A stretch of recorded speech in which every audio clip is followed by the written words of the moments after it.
अच्छा खालिद साहब एक चीज मैं अर्ज करना चाहना था। हाँ जजमेंट जी है वो जरूर देख लेना। 7 मेंबर जजमेंट है और जी अपने शो मोटो है नंबर 4 of 2010 रिपोर्टेड है sir A 7 member judgment 2012 Supreme Court page 553 उत्ते। अच्छा जी ठीक है ना जी जो भी वकील ਤੁਹਾਡਾ ਕਰ ਰਿਹਾ ਹੈ ਜਰਾ ਦੇਖ ਲੈਣਾ ਉਹਦੇ ਚ ਹੈਗਾ ਕਿ ਵੀ ਅਗਰ ਉਸ ਬਾਰੇ ਤੁਸੀਂ ਪੜੋਗੇ ਤਾਂ ਤੁਹਾਨੂੰ ਮੈਂ ਉਹ ਵੀ ਦੇਖ ਲਈ ਇਹਦੀ ਜਜਮੈਂਟ ਜਿਹੜੀ 7 ਮੈਂਬਰ ਬੈਂਚ ਹੈਗੀ ਹੈ ਜਿਹਦੇ ਚ ਉਹਨਾਂ ਨੇ ਕਿਹਾ ਕਿ ਜਦ ਤੱਕ ਐਕਟ ਨਹੀਂ ਬਣਦਾ ਉਹਦਾ ਤੁਸੀਂ ਜਿਹੜਾ ਗੌਰ ਪੜੋ ਤੇ ਉਹਦਾ ਕਲਾਸ 3 ਮੈਂ ਹਾਈ ਨੋਟ ਤੇ ਲਿਖੇ ਤੇ ਉੱਥੇ ਉਹਨਾਂ ਨੇ ਰਸਤਾ ਵੀ ਦਿੱਤਾ ਹੈ ਉਹ ਮੈਂ ਦੇਖ ਰਹਾ ਹਾਂ ਜੀ ਸਰ ਮੈਂ ਦੇਖਿਆ ਹੈ ਉਹ ਵੀ ਸਾਡੇ ਕੋਲ ਵੇ ਆਊਟ ਹੈ ਮੇਰੇ ਹਾਲ ਜੀ ਵੀ ਜਸਟ ਵੇਟਿੰਗ ਫॉर ਦੀ ਐਮਏ ਹੁਣੇ ਆਰਡਰ ਕਰਦੇ ਪਏ ਨੇ ਉਹ 3 member bench said another half an hour, 1 hour, and we are filing a contempt application file over here. Chal, theek. Thank you. Supreme court जे अॻूणे चीफ जस्टिस साकिब निसार जी वधीक हिकु मुबैना ऑडियो साम्हूं अची वई। अॻूणो chief justice Saqib Nisar PTI अॻुवाण ख्वाजा तारिक रहीम खे मुख़्तलिफ़ केसिस बाबति मशवरा ॾेई रहियो आहे। साकिब निसार ख्वाजा तारिक रहीम खे 2010 में यूसुफ रज़ा गिलानी जी नाहली वारे केस जो फ़ैसिलो पढ़ण जो चई रहियो आहे। साकिब निसार चयो त आज़ाद कश्मीर वारे वज़ीर आज़म जो बि केस साम्हूं आहे। ख्वाजा तारिक रहीम साकिब निसार जे मशवरे ते थोरा मञिया।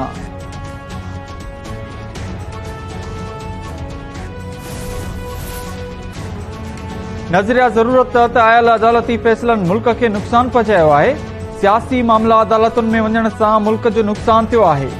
कानून वारे वज़ीर सेनेटर आज़म नज़ीर तारड़ चयो आहे त पार्लियामेंट खे कानून साज़ी जो अख़्तियार आइन ॾिनो आहे। अदलिया जो एतिराम इंसाफ़ सां ई थी सघे थो। साकिब निसार खे घणो एहतियात करणु घुर्जे। टेक्नोलॉजी जो दौर आहे, ॻाल्हियूं ॿाहिरि अची वञनि थियूं। कानून जी बालादस्ती लाइ शयुनि जो शफ़ाफ़ हुअणु तमामु ज़रूरी आहे। साकिब निसार का पूरा रोल, जितना भी टाइम वो चीफ जस्टिस रहा, जितने भी उसने फैसले दिए, जितने भी केसेस में उसने वो पार्टी बना, जो सो मोटो नोटिस जितने उसने लिए, ये सारे सवालिया निशान बनते हैं इन सारी बातों के बाद।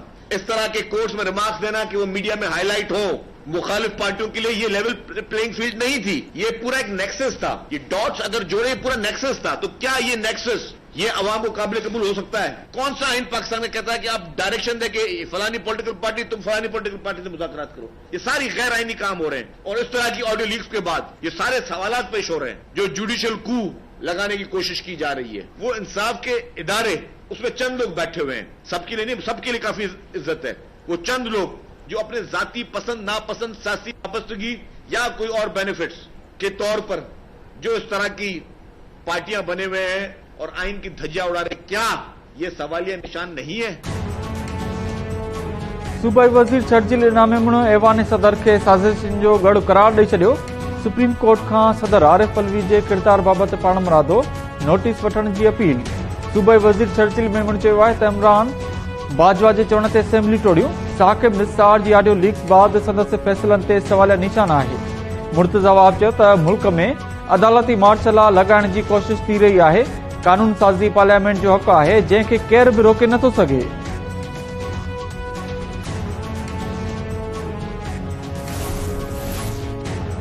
पाकिस्तान जे आइन जो अहम शख्सियतुनि जे ज़ालुनि ससुनि ऐं डेम बाबा सां मुक़ाबिलो आहे। हुकूमत वटि वक़्तु घटि ऐं मुक़ाबिलो सख़्तु आहे। वफ़ाक़ी वज़ीर मरियम औरंगज़ेब अॻूणे चीफ जस्टिस साकिब निसार जी ऑडियो लीक ते चयो आहे त हुकूमत ख़िलाफ़ आयल 2 ऑडियो लीक्स साज़िशुनि तां पर्दो खंयो आहे। पाकिस्तान जंग सटियल सूडान मां 700 शहरनि खे कढण में कामयाब। परॾेही वज़ीर बिलावल भुट्टो ज़रदारी खर्तोम में फाथल पाकिस्तानियुनि खे ॿाहिरि कढण में मदद करण ते सऊदी समेत ॿियनि मुल्कनि जा थोरा मञींदे चयो आहे त वधीक 211 पाकिस्तानियुनि खे खर्तोम खां जिद्दे रवानगी लाइ सूडानी पोर्ट ते पहुचायो वियो आहे।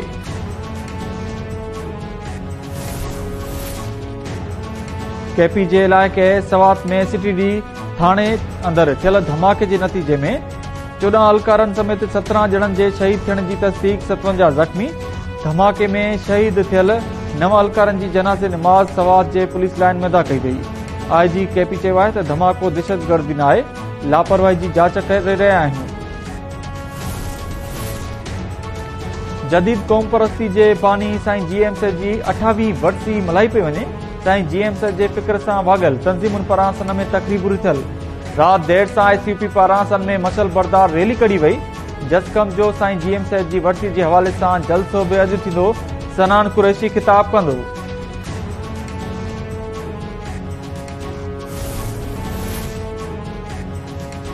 मौसमियात खाते सुभाणे खां मुल्क में वधीक तेज़ बरसातुनि जी अॻकथी करे छॾी।